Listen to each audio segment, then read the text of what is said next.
Jackson. I'm the Health and Wellness Director here at the Marshalltown YMCA-YWCA. I'd like to talk to you today about volunteering for Rocksteady Boxing.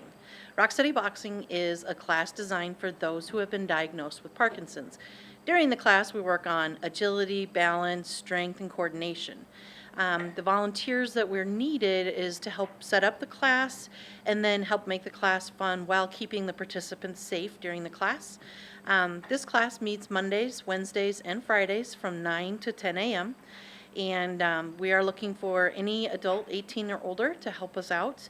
If you are interested in volunteering, you can contact myself or you can contact Keisha Lockhart. The number here at the Y is 641-752-8658. Thank you very much.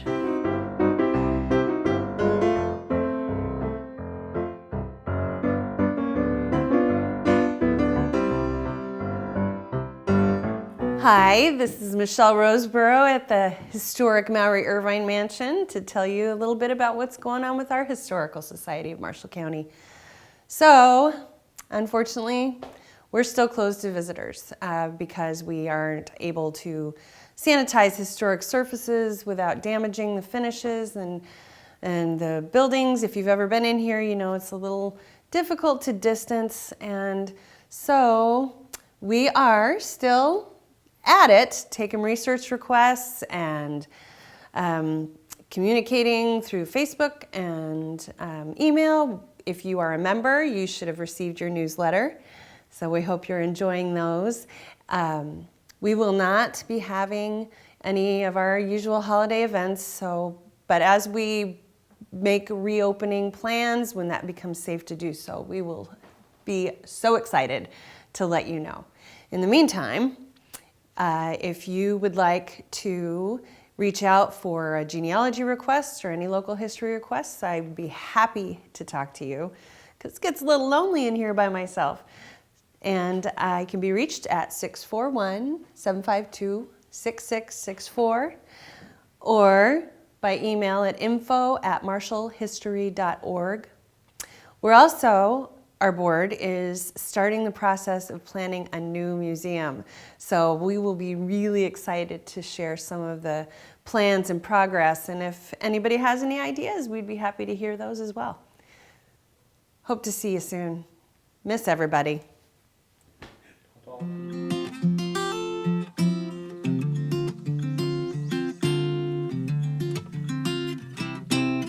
My name is Rich Byers. I'm the president of Mid-Iowa Workshops, or MIW Inc. in Marshalltown, Iowa. MIW has been in the community over 50 years. It was founded in 1967, originally in a rented building at the Marshall County Fairgrounds, and then in 1976 moved to this location and built the first building. We've had 3 building additions since then to provide the space we need, provide the services that we do.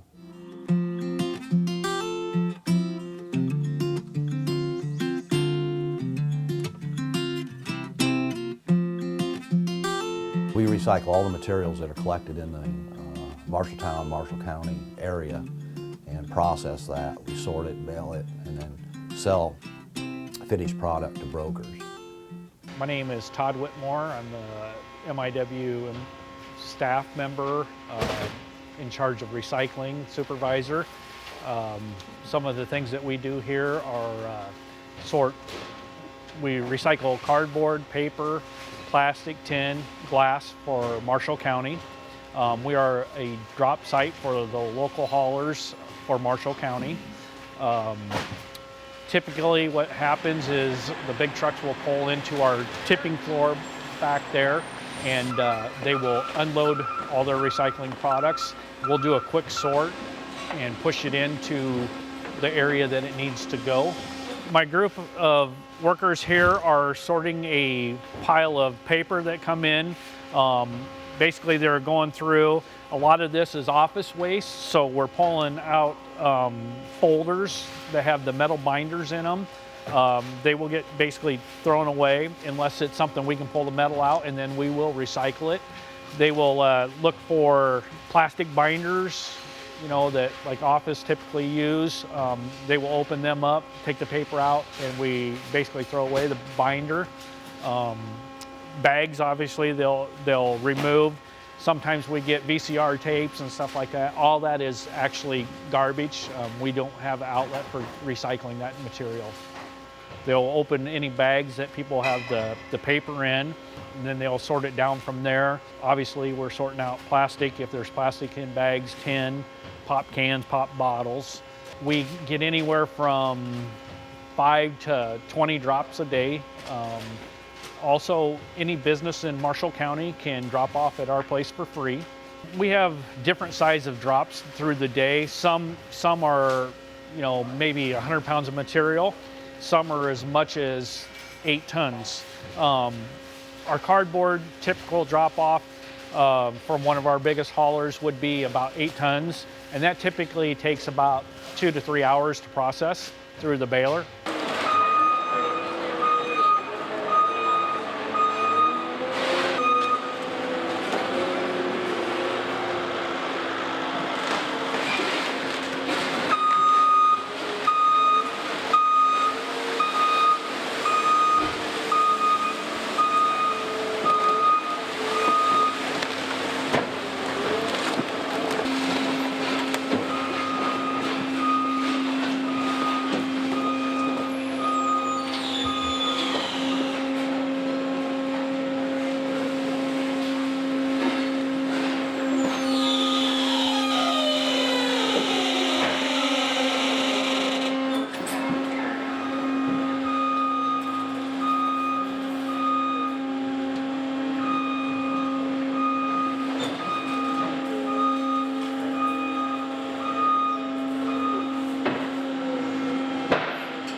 Paper, like I say, it varies, and it all depends on how many trucks we have at a certain time.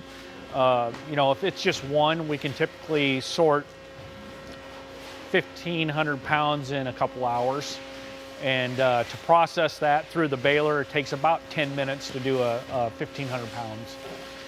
And then our typical bales of paper weigh 1,500 to 1,700 pounds. Our cardboard bales are around 12 to 1,400 pounds. Tin bales are around 1,200 pounds per bale, and same thing with plastic.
Hi,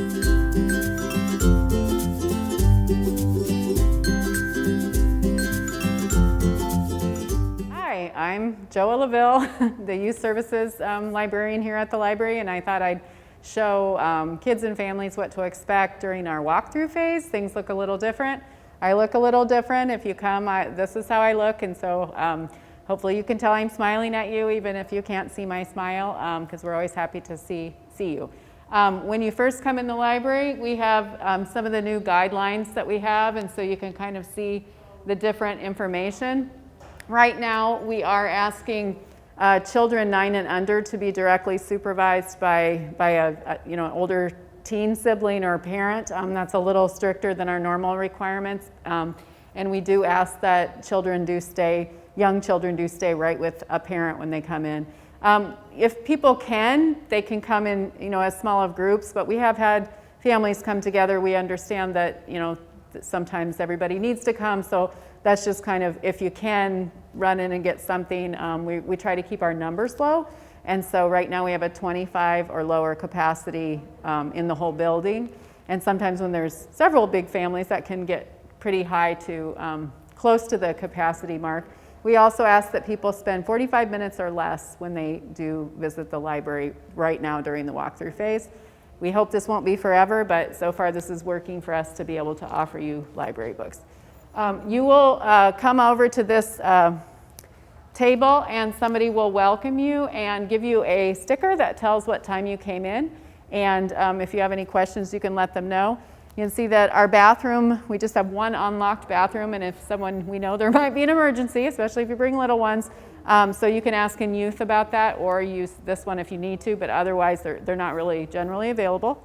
When you come in, you will see a lot of this, which even though it kind of matches our paint, it's kind of doesn't look as pretty as, but we have, because we're saying right now we're walkthrough, kind of meaning come, get your things and leave within 20 or 45 minutes. We don't have seating areas and we don't really have ways to allow people to gather together, which is sad for us, but right now is an important safety thing for us to do. You can see there's arrows on the floor, and so that's to help people kind of keep the social distancing. And so if you were to come to youth, you can come on in here. We do have a hand sanitizer thing at the front, one here. People are welcome. We keep those full all the time. Here's our youth services desk. This is where I usually sit. Don't look at my messy stuff. We've been very busy, which I'll show you here in a minute. We've been re-tagging and looking at the condition of the entire collection during our closure, so that's made things a little bit messy, but we hope good overall. You can see we've tried to display a lot of books everywhere in really easy ways for people just to be able to grab books so that they can see what they want and know that they haven't been handled a bunch of times. We are quarantining our books when they return for 5 days. So that means that if you return books, you will notice they're not really checked in off your account for at least 5 days. And that's because we keep them separate back there and then we check them in so that you know that they haven't been in another household for, and by that time, more than 5 days. And so that's based on CDC recommendations to prevent surface passage of the virus. So over here, we're all behind the plexiglass, and you'll see everybody is wearing a mask. You would be wearing a mask unless you're very little, because we do require masks the whole time. Masks need to be just like mine is, over your nose and over your mouth the whole time. And so that's where you will see that all of our staff members are following that guideline as well. If you have questions, there will always be at least one person here. One thing that you'll notice, let's go over this way first. Well, you'll notice over here, we used to have, 8 computers. We've reduced way down for social distancing.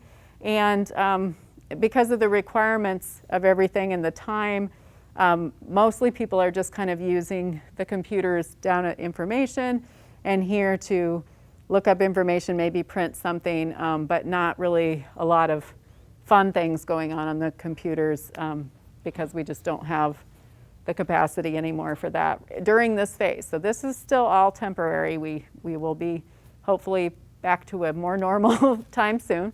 I did want to point out that you'll notice that the library catalog computers are all unavailable. And so you can, a lot of people may not know, you can actually pull up the library's catalog on your smartphone. So you can do that even from home. You can even choose things and have them ready for you through our system that we're calling our pick list. And so that's a great way if you're a busy family and you want to pick all your books and then just stop in and grab them, or even have them brought out to your car. You can do that by using our catalog from home or on your smartphone. If you don't have a smartphone or you'd rather just ask, of course, we are happy to answer questions about where to find things. You'll see this area looks very, lots and lots of books on display. Right now we have a lot of back to school books. And I think this area looks very, very different to kids that are used to coming here. We know it's been sad for some little ones. The castle is not here anymore. The Legos are not here. The Lego table areas all snow fenced in. But that's just, we just can't have a lot of things that people are touching and sharing with each other right now, so that we can all be safe, and hopefully we will be able to bring our castle out again soon. We can head around this way. Something that's not changed is just the lots of good books on the shelves, and so we hope that you can still find a lot of books. Over here, we've taken away the couch. We really, like I said, don't have seating. We've got Anne sitting over here doing her regular, the routine that she does pretty much every morning before we open. She goes through the books and she looks to see if any need a little bit of cleaning. We're not implying that we're cleaning the whole collection. We are not, the quarantine should be making the checking out safe, but we are just trying to keep them clean. We also have re-tagged the whole collection for a brand new checkout system that will be pretty exciting, because you'll be able to put a whole pile of books on a pad. It's called RFID system, and it'll kind of beam them all at once. So sort of like if you go to Target or one of the stores that have the self-check, it'll be kind of like that. And so that will be a great, it'll be convenient, quick, and a lot less contact for people. So we have had to go through every single book, and I mean every single book in the library, and put a tag in it and then put that book in the system for that. And we did a lot of that when we were closed. We're continuing to do it. We actually just finished our area, yesterday or the day before? So we thought we should have confetti or something. While we were doing that, we actually really weeded the collection, meaning we took out books that were kind of ratty, or if we needed a new copy. And so this shelf over here has been an exciting thing for families. This shelf right here that has this banner, these are all weeded library books, meaning they're books that we took out of the collection because maybe we had more than one, maybe. So they're a little rough around the edges maybe, but still really good books. And so every time that somebody comes in, they can choose. We've got chapter books in order. This is the beginning reader, a whole bunch of nonfiction, some Spanish, some picture books. They can choose one book to keep at home every time they come. And like I said, if families do leave some of their family members at home and come in just with one child, they're welcome to pick one for every person in their family. And then they'll know that they don't have to bring it back, because it's got the squiggle from the width, and then it also, of course, the one I picked doesn't have a withdrawn stamp. Most of them have a withdrawn stamp in the cover. So when you're at home and you're thinking, which books do I need to bring back, that's how you know. And of course, you're welcome to, you can bring it back and someone else can read it, or you can keep it or pass it on to somebody else that needs books at home. So yeah, that's kind of what we've been doing here. That's why we have the big piles still. We're still getting through that process, and so but we're now into the school year and looking forward to working with families to support you, whether your kids are at school, they're partly at school, you're online, whatever. We hope that we can be a great support in this. So we hope that didn't change too. So.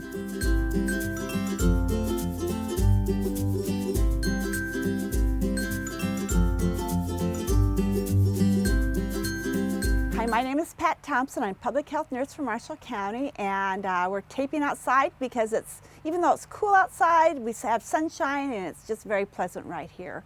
As you can see behind me, there are changes in our trees at the park, and they've been moved away, and it's looking like a park again around here. So the usable picnic table and that type of thing if you decide you want to come in. So as I was talking, cooler weather's here. It's going to warm up again. We know, because that's what happens. But cooler weather's here, and this is a good reminder of how we should be preparing for our winter, because winter will come every year like it does. And so we need to be thinking about, safety in our homes as far as our furnaces go, and making sure that they're ready to go, and that we don't have to be worried about carbon monoxide poisoning from our own furnaces that we are controlling. This is something we can control, is to make sure that everything is safe that way. So if you have, make sure you have a carbon monoxide, I want to say computer, but carbon monoxide detector in your home. Make sure that it's working. I don't know how you tell that, but anyway, make sure you have one for one thing, along with your fire alarm is where mine is at personally. And don't hesitate if you hear noises from it. And I've heard that the noise is pretty darn loud. Don't ignore it, because carbon monoxide is an odorless gas that does kill. Okay, it does. So we need to make sure that you have your furnace up to date. Do that furnace filter changes like I always need to remind myself to do, and maybe stock up on some so you don't have to be heading out in weather or in the winter time to get as many. You can actually have some at home. Make sure that you're caulking around your windows, and listen, I'm not the expert on that at all, but it's usually in the winter time as I'm watching snow blow in this teeny tiny little crack around the door and frame that I wish I had put in the weather stripping. So this is the time to do all of that also. And as we head into winter too, we want to make sure that, like they say, our children don't always want to dress the way we think they should as far as being warm enough, but make sure that your children have the clothing that they need to protect themselves if they're outside in the weather, and for yourself too. So when I go outside in the wintertime, I make sure that I'm ready to be outside in case it would fall. I mean, I know we don't have ice yet, but that's coming. Make sure that you're protecting yourself, that you have clothing on, so if you would fall and you laid it out there like it can happen, that you have some clothing on that's covering, can help protect you a little bit. Just to get the mail, ice can actually put you down on the ground, and if you're still in a robe or not dressed for the day or going out without clothing, you can get in trouble with that. So that's another invitation to watch out for your neighbors. If something's not looking right, be sure to check on them and see how things are going. The fall weather does give us time to change our food habits, right? We've been grilling, and people still grill throughout the winter, I know that, but soups are coming, and we get to enjoy those kinds of foods, which is a nice change. And still though, we have to make sure that in the summer we talk a lot about temperatures of your food, make sure it's hot as hot and cold as cold. That pertains for the winter also. So so make sure that you are still doing food safety like we always do, even though we're not out in the hot sun doing it. And remember too, our children are walking to and from school now. We don't see as many because the way schools are set up right now, but make sure that we stop for kids. We watch out for kids, because kids are kids. We know they should stop only crossing the corners, and we know they should always stop and look both ways, but kids are kids, and when we're in a car, we need to make sure that we're looking out for other people. And if someone's in a crosswalk, even if you have the right of way, give them a little time to get across the crosswalk too, because it's important. It's good to get outside, it really is. I know winter activities as far as being active can change somewhat, but right now, because we don't have snow or ice yet, you can still get on the bike paths and do your walking, running, biking, putting your children in the stroller on a nice day like today. It would just bundle up and get outside and do those things that are good for us as far as healthy activities go. I want to make sure to tell you to please get your flu shots. I've been giving flu shots this week and next week, and Public Health does have flu vaccine now, and I'm very grateful for that.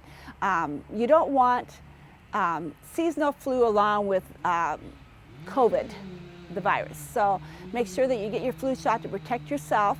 And I'm going to say even more so if you're the principal caregiver in a home, that you are protected so that people have that person to take care of them, right? That's one of the reasons why you get your flu vaccine also. That's why nurses and doctors and anybody does health care gets their flu shots to help protect themselves from getting sick so they can take care of people that need it, okay? So get your flu shot, it's very important. You know, as far as COVID goes, you know, they're working on a flu vaccine and it takes time, and so that's why we're saying reduce your risk by staying home more than you want to. You know, we want to get out. I want to get out, and but we can, but we have to maintain social distancing, and what you're doing is reducing your risk of staying away from people by at least 6 feet. Do your social distancing, wear a mask please, because that really does keep our viruses to ourselves, and that's important to do, and to each of us, and respect people's space is what we need to do. So reducing your risk helps bide your time until we have the vaccine so that we can get protection. It's a novel vaccine. We don't have a natural, we haven't had exposure to it, so it means we're all in the same place. We don't have immunity, and that's why we're working on getting the vaccine going so we can develop that immunity just like we did when we went through H1N1. And that's what you do every time you get a seasonal flu shot too. You're developing immunity so that you won't get the virus as easily. I know with the seasonal flu it's not 100%, but life isn't 100%, but it's the only thing we have. Also remember to cover your cough, stay home if you're sick, wash your hands, wear your mask. All those things really do help. When I think about what's coming up for the holidays, we have holidays that are important to all of us, and we have our routines and our usual plans that we make, and we don't want to give them up. But this is a year to look at them a little bit differently, see what you can do to avoid the large crowds, and keep everybody, reduce the risk is really what it's all about. We use the word safe, but are we safe? We just need to, there's always that risk, even when you're doing all the right things until we get the vaccine and have immunity. That will be a big deal with that. So try to enjoy the fall. I'm looking forward to the activities of fall. There's football again for people that enjoy that, and you can watch it on TV and actually be more comfortable in my eyes, not in a stand, shoulder to shoulder, type of thing, and just, enjoy those things and make the best of it that you can. Remember that finding that joy. We're all having to work on that. It's the blasé way. That's how I feel anyway. It's just the truth. It's kind of okay, but better days are coming, and we make our days what they are. And so find your joy, find your peace, take some time for yourself, and that's not always easy to do, but make it a commitment to do that because you deserve it, so make sure that you're taking good care of yourself that way. The season is here, and actually in the day when I was more in the stores and we could see the seasons changing with the clothing lines coming in, and that hasn't happened this year, and actually I kind of enjoy looking at the new styles coming in. But anyway, so now's the time to go shopping, and various stores like thrift stores, sales are going on, and make sure that you are able to find the right size for your child to get started for the new year, because they do outgrow them, don't they? They do outgrow them, and it's a way of you can find some really nice buys that way, and it's a good way to keep moving clothing through so it's used more than one time. That's a good thing. So anyway, well, until next time, you have a great fall, and I will see you soon. Bye-bye.